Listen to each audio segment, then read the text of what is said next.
France is on fire, quite literally. This has happened after over 1 million people have taken to the streets to protest against the proposed pension reforms. Violent clashes between the French police and protesters in France have been reported across the country, many even turning violent. Thursday was the 9th day of strikes in France and the first of coordinated action since French President Emmanuel Macron proposed to push those pension reforms bills through Parliament without a vote. So what exactly are these reforms?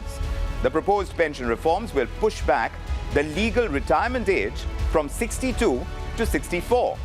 That change is going to be implemented gradually, with the age increasing by 3 months every year, starting from this September all the way until 2030. The Macron government says the reforms are necessary to prevent a projected €13.5 billion annual deficit in the pension system in 2030. The reforms, Macron claims, are going to make the system financially sustainable. Currently, France's pension system costs nearly 14% of their GDP. It's the third highest within the OECD, behind Italy and Greece. But not everyone is convinced by this argument. The protesters argue that there are other ways to get financing for the pension, such as by taxing the wealthy or an increase in payroll contributions that are paid by employers. For the first time since 2010, France's 8 major workers' unions, they've joined hands against these planned reforms by the Macron administration.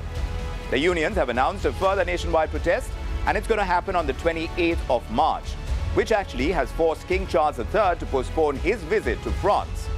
But President Emmanuel Macron is in no mood to take a step back. Only last week, after 2 no-confidence motions against the Macron government failed, it triggered special constitutional powers that would allow the Macron government to bypass a vote on the controversial bill.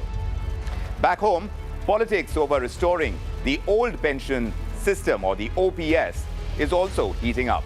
Recently, the government employees in Maharashtra called off their week-long strike, demanding a return to the old pension scheme.